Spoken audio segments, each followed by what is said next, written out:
आमदार निलेश राणे यांनी भाजपचे कार्यकर्ते विजय केनवडेकर यांच्या घरात टाकलेल्या धाडीनंतर मंत्री नितेश राणे भाजप कार्यकर्ते विजय केनवडेकर यांच्या निवासस्थानी पोहोचले।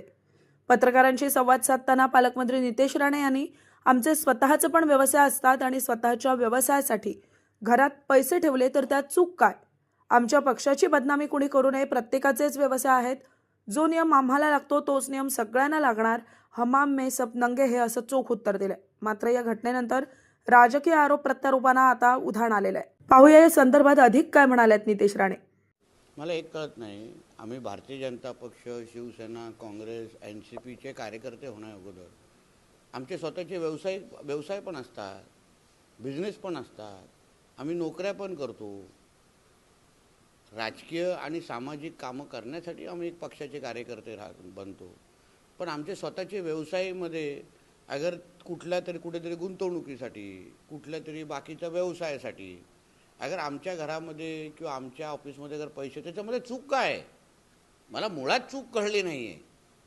म्हणून उगाच भारतीय जनता पक्ष असं बोलून आमच्या पक्षाची बदनामी कोणी करू नये।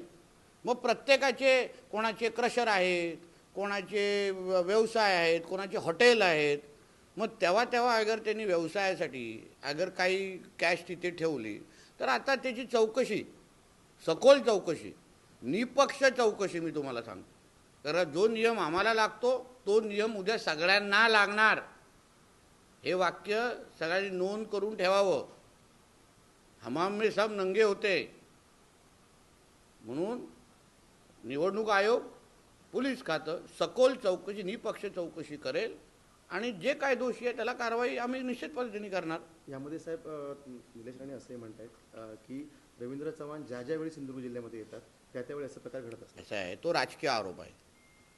प्रदेश अध्यक्ष आहेत, आज ते कुठे बुलढाणामध्ये आहेत, आज ते जळगावमध्ये आहेत, काल ते CM साहेबांबरोबर बदलापूरमध्ये होते। प्रदेश अध्यक्ष असल्यामुळे महाराष्ट्रातल्या प्रत्येक कानाकोपऱ्यात जाणं हे त्यांचं काम आहे।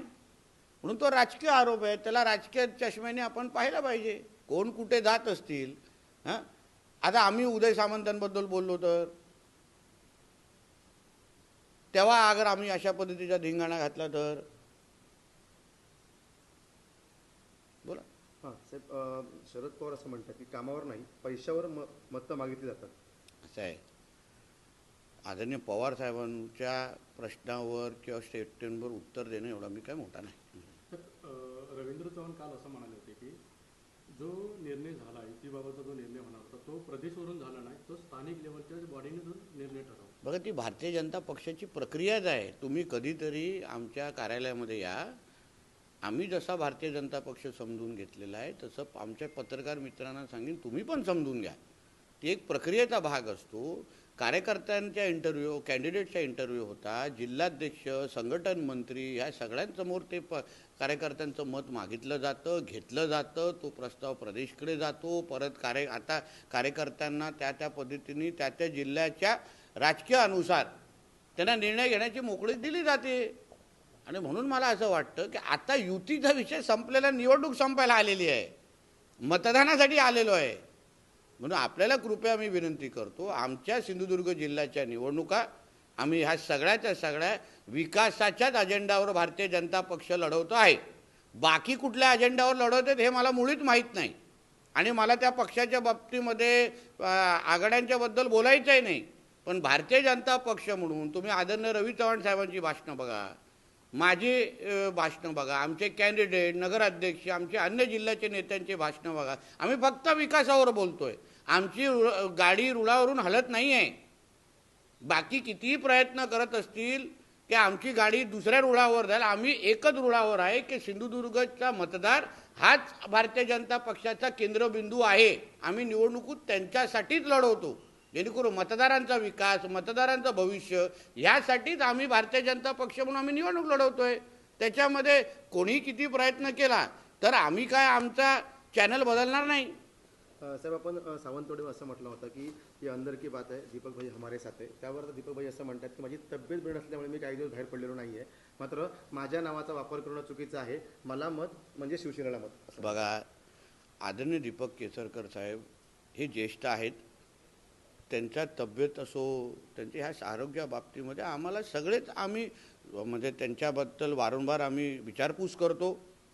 आम्ही त्यांच्या बाबतीमध्ये सगळ्या पद्धतीने काळजी जेवढे आम्हाला शक्य आम्ही पण घेणार आहोत. काही महिन्या अगोदर जेव्हा ते आजारी पडले तर मीच त्यांना भेटायला गेलेलो. त्याचा आणि आजारपणाचा आणि निवडणुकीचा काही संबंधच नाही आहे, काहीच संबंध नाही आहे. आणि म्हणून त्यांनी बोलावं ना की राजघराण्याशी माझा काही संबंध नाही, राजघराण्याचे जे उमेदवार आहेत त्यांच्याशी माझा काही संबंध नाही. एकदा केसरकर साहेबांनी बोलले तर आपल्यालाही कळेल केसरकर साहेबांचं मन किती मोठं आहे हे आम्हाला माहिती आहे. आणि राजघराण्याबद्दल तर त्या भावनिक आहेत, हळवे आहेत एकदम. म्हणून त्या विचारांनी, त्या अधिकारवाण्यांनी ते निश्चित पद्धतीने राजघराण्यातल्या व्यक्तीला आशीर्वाद देतील या व्यक्तीवर मी आजही ठाम आहे. सर, निलेश राणे युती न झाल्यामुळे मित्रपक्षावर आरोप करत आहेत. मी तुम्हाला परत बोलतो, निवडणुकीचं मतदानाची तारीख यायला लागली, तुम्ही काय तुमचा मूड बदलायला तयार नाही आहे. आता युतीची आघाडीची चर्चा करण्याची एक वेळ होती, ती वेळ निघून गेलेली. आम्ही सगळे प्रचाराला लागलेलो आहे. प्रचाराचा अंतिम टप्पा 30 तारीख आता जवळ यायला लागलेली आहे. आपल्यालाही विनंती करतो, चला आपण विकासाबद्दल चर्चा करू. मी ज्या शहरात गावात वॉर्डामध्ये राहतो तिकडचा नगरसेवक कसा असेल, तिकडचा नगराध्यक्ष कसा असेल, पत्रकार होण्याच्या अगोदर आपण सिंधुदुर्गाचे नागरिक पण आहोत. या बाबतीमध्ये विचार करा आणि निवडणुकीकडे त्या दृष्टिकोनातून पहा. सर, कल के मालवन के बारे में संक्षिप्त